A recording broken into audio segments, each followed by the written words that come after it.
जोड़ते हैं, आज पहला रोजा, हाय हाय आज दूसरा रोजा, आज तीसरा रोजा। रमजान की बराबर याद होती है।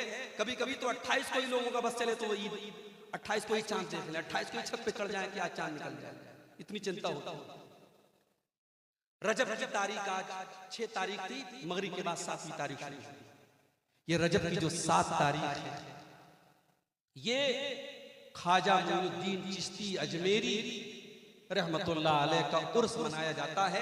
अभी फेसबुक के ऊपर मेरे बहुत सारे दोस्तों का मैसेज आया कि बंबई में जगह जगह दुकानों को बड़ा सजाया जा रहा है और बड़े खाने पीने की चीजें बांटी जा रही हैं। आज ख्वाजा गरीब नवाज का उर्स है, जो गरीबों को नवाजता है उस ख्वाजा का उर्स। मेरे प्यारे साथियों, आज भारत के करोड़ों मुसलमान एक अल्लाह के नेक बंदे को, एक अल्लाह के वली को गरीब नवाज का लक़ब दे रहे हैं। कितने मुसलमान हैं जो अपनी बाइक के ऊपर, अपनी दुकान के ऊपर KGN लिखते हैं या YKGN लिखते हैं। मैंने पूछा कि ये KGN का क्या मतलब है, कहने लगे ख्वाजा गरीब नवाज। मैंने पूछा YKGN का क्या मतलब है, उसने कहा या ख्वाजा गरीब नवाज। हमारे भाई ने कहा नहीं नहीं, KGN का मतलब ख्वाजा गरीब नवाज नहीं, KGN का मतलब कोई गारंटी नहीं, और YKGN का मतलब यकीनन कोई गारंटी नहीं।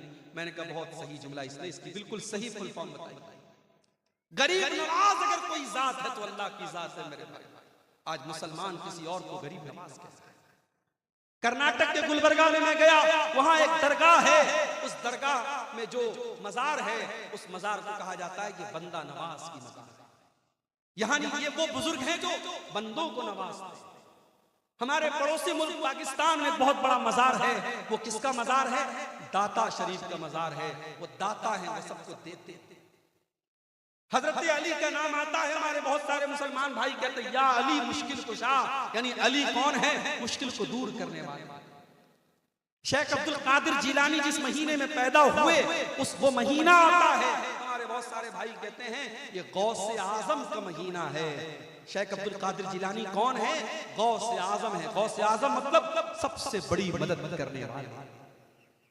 मेरे प्यारे साथियों, कान खोल करके सुन लो, अगर गरीब नवाज कोई है तो अल्लाह है, अगर बंदा नवाज कोई है तो अल्लाह है, अगर दाता कोई है तो अल्लाह है, अगर गरीबों को देने वाला कोई है तो अल्लाह है, अगर मुश्किल कुशा कोई है तो अल्लाह है, अगर गौसे आजम कोई है तो अल्लाह है। और मुझे एक सवाल का जवाब दे दो, जब शेख अब्दुल कादिर जिलानी अपनी माँ के पेट में थे, जब ख्वाजा मोइनुद्दीन चिश्ती अजमेरी अपनी माँ के पेट में थे, जब ये तमाम बुजुर्गान दीन अपनी माँ के पेट में थे, दुनिया में तो अभी आए भी नहीं थे, अभी तो दुनिया उनका नाम भी नहीं जानती थी। अपनी माँ के पेट में जब ये अल्लाह के नेक बंदे थे, उनको माँ के पेट में ऑक्सीजन कौन पहुंचाता था? उनको माँ के खून के जरिए उनके बदन में ऑक्सीजन कौन पहुंचाता था? उनको ग़िज़ा कौन पहुंचाता था? उनकी माँ के पेट में 9 महीने किसने उनको पाला? किसने माँ के पेट में उनको अलग अलग प्रोसेस में रखा और किसने उनको दुनिया में पैदा किया? मेरे प्यारे साथियों, ख्वाजा गरीब नवाज जिनको तुम कहते हो, जिनको बंदा नवाज तुम कहते हो, जिनको गौसे आजम तुम कहते हो, जिनको दस्तगीर तुम कहते हो, जिनको मुश्किल कुशा तुम कहते हो, ये भी जब अपनी माँ के पेट में थे तब भी ये इनकी मदद करने वाला अल्लाह था। उनकी बिगड़ी सुनने वाला, उनकी बिगड़ी बनाने वाला, उनको ग़िज़ा पहुंचाने वाला, उनको जिंदगी देने वाला अल्लाह था। इसीलिए मेरा अल्लाह कुरान में कहता है या अय्युहन नासु अंतुमुल फुक़राउ इलल्लाह, ऐ लोगों तुम सबके सब अल्लाह के मोहताज हो, तुम सबके सब अल्लाह के फकीर हो, और अल्लाह की जात अकेली है जो बेनियाज है, जो काबिल तारीफ। शिर्क से बचाओ मेरे भाई, दुनिया का सबसे बड़ा पाप अगर कोई है तो शिर्क, और इस शिर्क से अपने आप को भी बचाओ और अपने परिवार को भी बचाओ। अगर नहीं बचाओगे, हमने देखा है बहुत सारे इलाकों में बाप पक्का अहले हदीस है, बाप ने कभी शिर्क नहीं किया, बाप ने कभी तावीज नहीं पहना, बाप ने कभी मजार पे कब्र पे जाके सजदा नहीं किया, मगर उसकी औलाद आज कब्रों पे जाके सजदा कर रही है। उसके बच्चे, उसकी बच्चियां आज गले में तावीज पहन के लटका के चल रहे हैं। मेरे भाइयों, अपने अकीदे के साथ साथ अपने बच्चों की अकीदे की भी फिक्र। इब्राहिम अलैहिस्सलाम को देखो, इब्राहिम अलैहिस्सलाम जब अपने लगते जिगर इस्माइल को और अपनी बीवी हाजरा को जब मक्का के बियाबो गया सरजमीन पे छोड़ के जाने लगे, अपने बच्चे को अपनी बीवी को छोड़ के जाने लगे।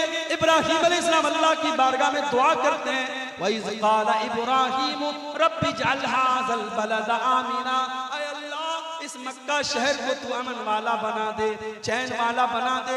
वजुनुबनी व बनी अन नअबुदल असनाम, और अल्लाह तू मुझे और मेरी औलाद को हमेशा शिर्क से बचाना। ऐ अल्लाह मुझे और मेरी औलाद को हमेशा बुत परस्ती से बचाना। ऐ अल्लाह मेरी औलाद कभी शिर्क न करे, मेरी औलाद कभी बुत परस्ती न करे। ऐ अल्लाह मेरी औलाद को हमेशा तू शिर्क से महफूज रखना। अपने बच्चों के अकीदे की फिक्र करो मेरे भाई।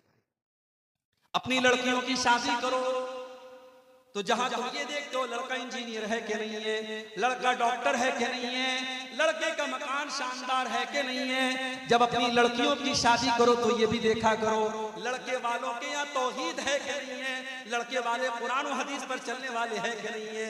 कहीं ऐसा तो नहीं हमने जिंदगी भर अपनी बच्ची को शिर्क से बचाया और मेरी बच्ची वहां जाकर के मजार पे जाकर के उसको सजदा करना पड़ेगा।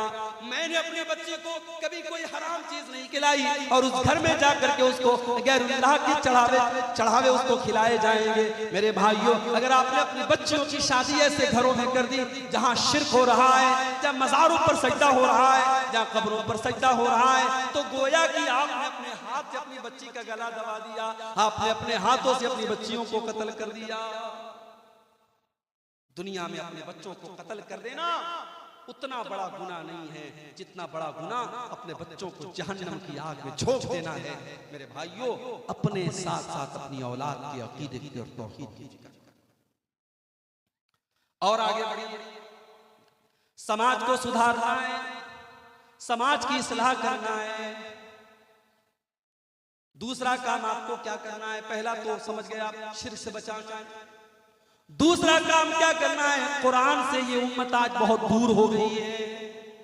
मेरे नौजवान साथियों, अपने दिल पर हाथ रख के बताना, आखिरी बार आपने कुरान कब पढ़ा था? ओ मेरी प्यारी माओ बहनों, जरा ईमान से बताना कि आखिरी बार आपने कुरान कब पढ़ा था? हमारे कितने नौजवान हैं जिन्होंने आखिरी बार कुरान रमजान के महीने में पढ़ा था। दूसरा रमजान आने वाला है, बीच में एक बार भी फुर्सत नहीं मिली कि कुरान को उठा करके पढ़ सके। ओ लोगों, व्हाट्सएप पर तो रोज तुम अपने दोस्तों के मैसेज चेक करते हो और फेसबुक के ऊपर तो डेली देखते हो कितने लोगों ने लाइक किया, कितने लोगों ने डिसलाइक किया।